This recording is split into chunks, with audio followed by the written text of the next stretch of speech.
Nous sommes au mois d'amour, j'ai 17 ans, l'âge des espérances et des chimères. Radio U, textuel, lire pour vivre 1000 vies. J'écris de chez les moches. Pour les moches, les vieilles, les camionneuses. Tous les enfants, sauf un, grandissent. Ils savent très tôt qu'ils grandiront. Les tarés, toutes les exclus du grand marché à la J'avais bonne fait mère. remplir un flacon d'acide chlorhydrique et je le gardais sur moi en permanence avec l'idée de le jeter un jour à la gueule de La quelqu'un. petite, au chapeau de feutre. Tu aimes les hommes d'amour, d'enthousiasme, et tu es féministe depuis l'adolescence. Accoudée au bastingage. La petite ville de Verrières peut passer pour l'une des plus jolies de la Franche-Comté. Textuel, lire pour vivre 1000 vies. Des textes choisis et lus par Marie-Philippe. Bonjour à toutes, bonjour à tous. Je ne sais pas pour vous, mais moi, dans la vie, ce que je préfère, c'est les commencements. Et particulièrement le commencement d'une relation avec un autre être humain, vu comme une mine de découvertes sensuelles et philosophiques. L'autre est une aventure perpétuelle, une aventure sans cesse recommencée. Et pour faire connaissance, il n'y a pas mieux qu'une soirée. Vous arrivez, vous vous êtes fait beau, dans la mesure du possible évidemment, mais c'est la beauté intérieure qui compte, comme chacun sait. Donc vous êtes propre et vous avez choisi une tenue dont vous estimez qu'elle vous met en valeur. Donc vous êtes à l'aise, plutôt content de vous. Vous avez un peu le trac.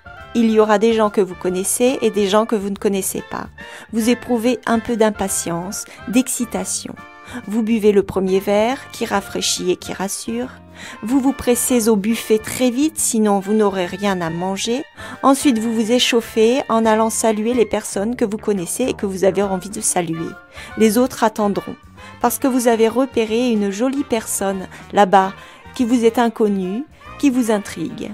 Vous avez le cœur qui bat, les jambes qui flageolent parce que vous osez aller la voir. Joie du commencement. De plus près, vous n'êtes pas déçu. Vous vous émerveillez de tant de perfection. Vous avez déjà bâti plusieurs hypothèses passionnantes sur la vie de cette personne, ses centres d'intérêt et sa personnalité riche, intelligente, sensible. C'est un peu flou mais plaisant. Tant de perfection, vous dites-vous, ce n'est pas possible. Vous lui parlez, elle vous répond et vous vous rendez compte que non, ce n'est pas possible, la perfection n'est pas de ce monde. Et alors, ô vie merveilleuse et éternel recommencement, vous repartez vers une autre personne, seule comme vous. Là, vous vous dites qu'il n'y a pas d'illusion, rien de caché, ce n'est pas possible d'être déçu.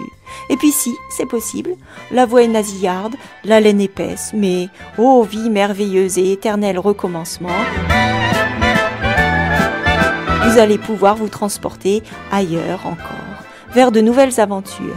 Tel Ulysse aux 1000 ruses, et puis finalement, tel Ulysse aux 1000 ruses, vous vous prenez à rêver de retourner, plein d'usage et raison, vivre entre vos parents le reste de votre âge.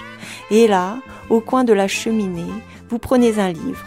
C'est un roman intitulé « La 7e fonction du langage », son auteur, Laurent Binet. Vous êtes à Paris en 1980, Roland Barthes, le célèbre intellectuel, vient d'être percuté par une voiture. On le croit mort accidentellement, mais non en fait, pas du tout. C'est peut-être plutôt un assassinat. Et le roman commence, vous accroche, vous attrape, vous entraîne, comme un nouvel ami, instantanément complice, séduisant, intelligent, qui sent bon. C'est le commencement d'une nouvelle aventure, d'une vie nouvelle, pleine de rebondissements, de suspense, de rencontres et de rires.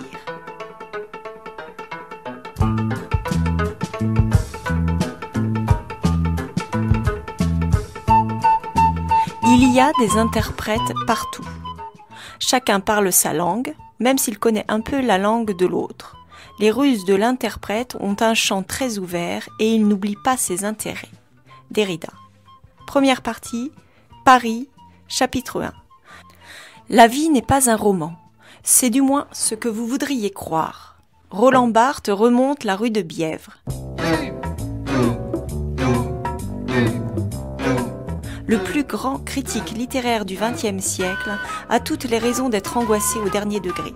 Sa mère est morte, avec qui il entretenait des rapports très proustiens. Et son cours au Collège de France, intitulé « La préparation du roman », s'est soldé par un échec qu'il peut difficilement se dissimuler. Toute l'année, il aura parlé à ses étudiants de haïku japonais, de photographie, de signifiants et de signifiés, de divertissements pascaliens, de garçons de café, de robes de chambre ou de place dans l'amphi, de tout sauf du roman. Et ça va faire 3 ans que ça dure.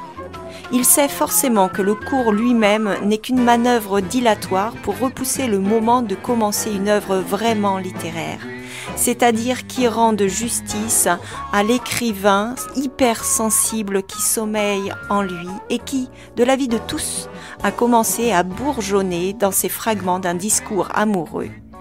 Déjà la Bible des moins de 25 ans. De Sainte-Beuve à Proust, il est temps de muer et de prendre la place qui lui revient au panthéon des écrivains.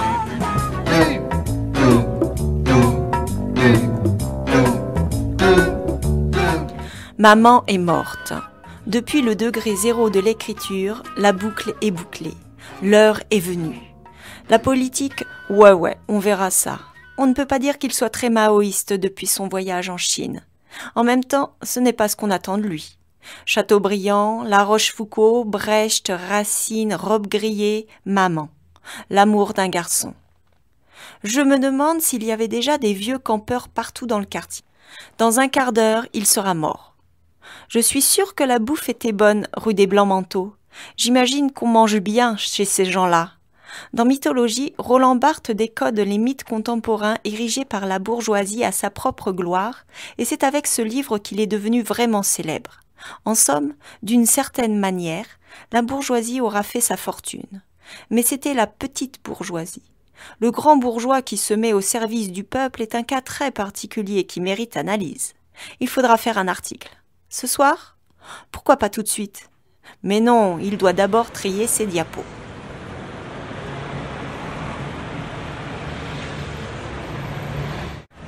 Roland Barthes presse le pas sans rien percevoir de son environnement extérieur, lui qui est pourtant un observateur né, lui dont le métier consiste à observer et analyser, lui qui a passé sa vie entière à traquer tous les signes. Il ne voit véritablement ni les arbres, ni les trottoirs, ni les vitrines, ni les voitures du boulevard Saint-Germain qu'il connaît par cœur. Il n'est plus au Japon. Il ne sent pas la morsure du froid. À peine entend-il les bruits de la rue. C'est un peu comme l'allégorie de la caverne à l'envers. Le monde des idées dans lequel il s'est enfermé obscurcit sa perception du monde sensible. Autour de lui, il ne voit que des ombres. Les raisons que je viens d'évoquer pour expliquer l'attitude soucieuse de Roland Barthes sont toutes attestées par l'histoire, mais j'ai envie de vous raconter ce qui est vraiment arrivé. Ce jour-là, s'il a la tête ailleurs, ce n'est pas seulement à cause de sa mère morte, ni de son incapacité à écrire un roman, ni même de la désaffection croissante et, juge-t-il, irrémédiable des garçons. Je ne dis pas qu'il n'y pense pas, je n'ai aucun doute sur la qualité de ses névroses obsessionnelles. Mais aujourd'hui, il y a autre chose.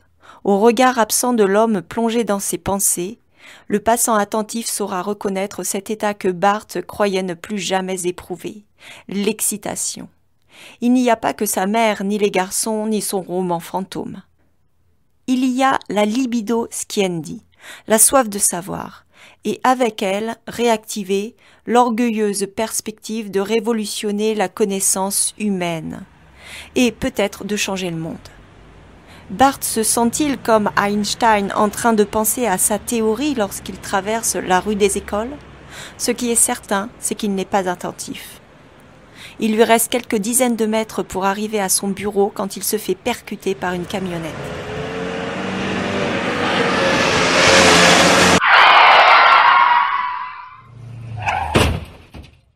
Son corps produit le son mat, caractéristique, horrible, de la chair qui heurte la tôle, et va rouler sur la chaussée comme une poupée de chiffon. Les passants sursautent. En cet après-midi du 25 février 1980, ils ne peuvent pas savoir ce qui vient de se produire sous leurs yeux, et pour cause, puisque jusqu'à aujourd'hui, le monde l'ignore encore.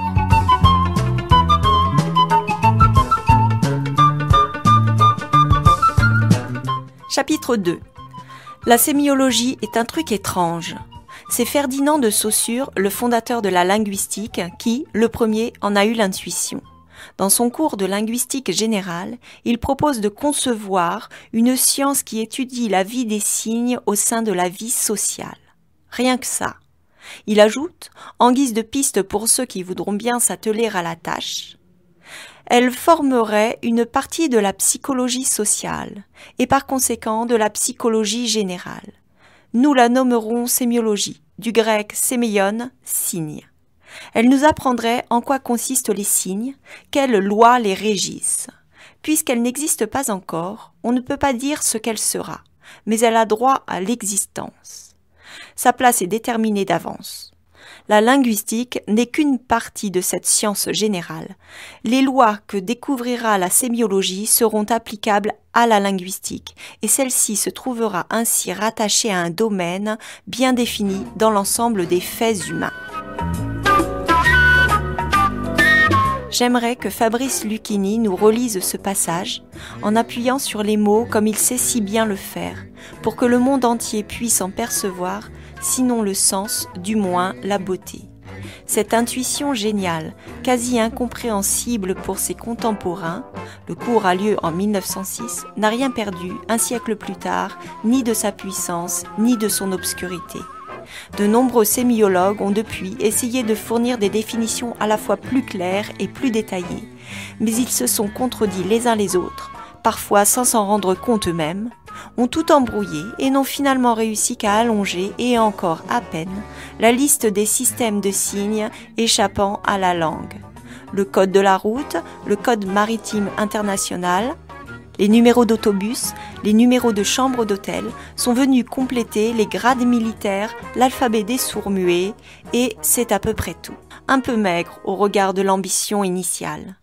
Vu comme ça, la sémiologie, loin d'être une extension du domaine de la linguistique, semble se réduire à l'étude de proto-langages grossiers, bien moins complexes et donc bien plus limités que n'importe quelle langue. Mais en fait, non. Ce n'est pas un hasard si Umberto Eco, le sage de Bologne, l'un des derniers sémiologues encore vivants, se réfère aussi souvent aux grandes inventions décisives dans l'histoire de l'humanité. La roue, la cuillère, le livre. Outils parfaits, selon lui, à l'efficacité indépassable. Tout laisse supposer, en effet, que la sémiologie est en réalité l'une des inventions capitales de l'histoire de l'humanité, et l'un des plus puissants outils jamais forgés par l'homme. Mais c'est comme le feu ou l'atome, au début, on ne sait pas toujours à quoi ça sert, ni comment s'en servir.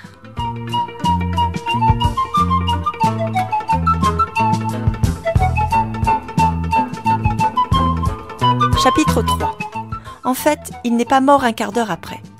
Roland Barthes gît dans le caniveau, inerte, mais un sifflement rauque s'échappe de son corps, et tandis que son esprit s'enfonce dans l'inconscience, probablement traversé de haïkus tourbillonnants, d'alexandrins raciniens et d'aphorismes pascaliens, il entend, c'est peut-être la dernière chose qu'il entendra, se dit-il sûrement, les cris d'un homme affolé.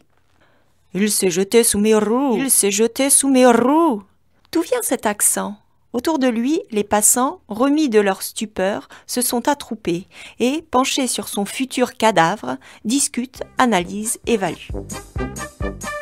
Il faut appeler les secours, pas la peine, il a son compte. Il s'est jeté sous mes roues, vous êtes témoin. Il a l'air salement amoché. Le pauvre, je n'ai même pas eu le temps de freiner. Il faut trouver une cabine téléphonique. Qui a des pièces ? Ne le touchez pas, il faut attendre les secours. Écartez-vous, je suis médecin. Ne le retournez pas. Je suis médecin, il vit encore. Il faut prévenir sa famille. Le pauvre. Je le connais, c'est un suicide. Il faudrait connaître son groupe sanguin. C'est un client. Tous les matins, il vient chez moi boire un canon. Il ne viendra plus. Il est ivre, il sent l'alcool. Un petit blanc au comptoir tous les matins depuis des années. Ça ne nous dit pas son groupe sanguin. Il a traversé sans regarder. Le conducteur doit rester maître de son véhicule en toutes circonstances. C'est la loi, ici. Oh, ça ira, mon vieux, si vous avez une bonne assurance. Mais ça va lui faire un gros malus. Ne le touchez pas. Je suis médecin. Moi aussi. Alors, occupez-vous de lui, je vais chercher les secours. Je dois livrer ma marchandise. La majorité des langues dans le monde emploient le R apico-alvéolaire, qu'on appelle R roulé, à l'inverse du français qui a adopté le R dorsovélaire depuis environ 300 ans. Ni l'allemand ni l'anglais ne roulent les R. Ce n'est pas de l'italien ni de l'espagnol. Du portugais peut-être ? C'est un peu guttural en effet, mais le phrasé de l'homme n'est pas assez nasal ni assez chantant en fait. Il est même assez monocorde, au point qu'on y distingue mal les inflexions de la panique. On dirait du russe.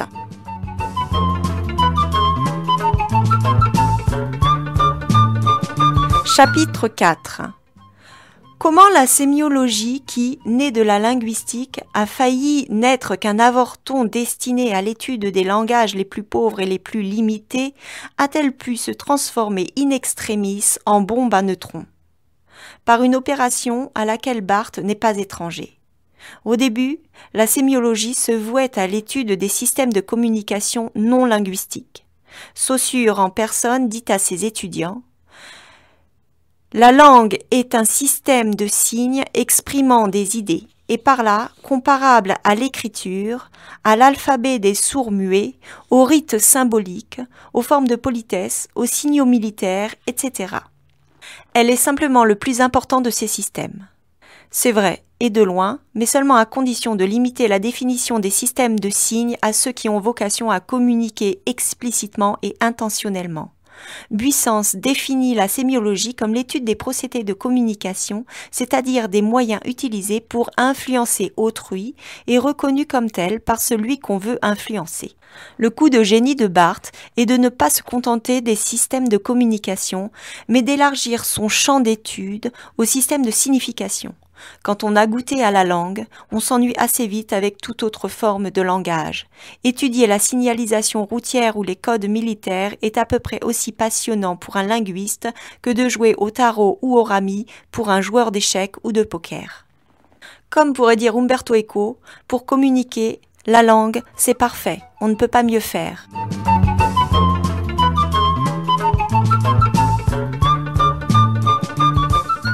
Et cependant, la langue ne dit pas tout. Le corps parle, les objets parlent, l'histoire parle, les destins individuels ou collectifs parlent, la vie et la mort nous parlent sans arrêt de 1000 façons différentes. L'homme est une machine à interpréter et pour peu qu'il ait un peu d'imagination, il voit des signes partout. Dans la couleur du manteau de sa femme, dans la rayure de la portière de sa voiture, dans les habitudes alimentaires de ses voisins de palier, dans les chiffres mensuels du chômage en France, dans le goût de banane du Beaujolais nouveau. C'est toujours soit banane, soit plus rarement framboise. Pourquoi ? Personne ne le sait, mais il y a forcément une explication et elle est sémiologique.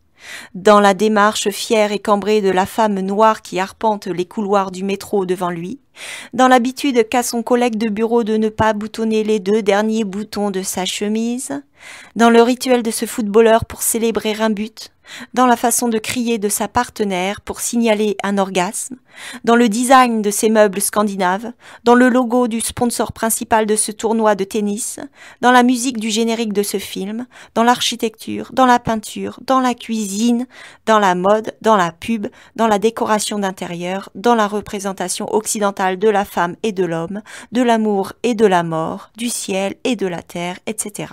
Avec Barthes, les signes n'ont plus besoin d'être des signaux, ils sont devenus des indices, mutation décisive.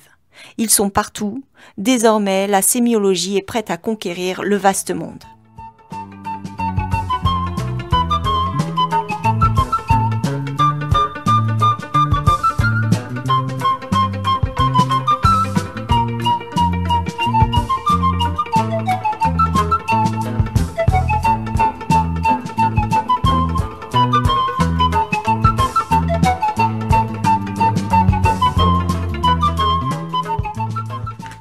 Je vous ai lu les premiers chapitres de La 7e fonction du langage, un roman de Laurent Binet, paru en 2015 chez Grasset.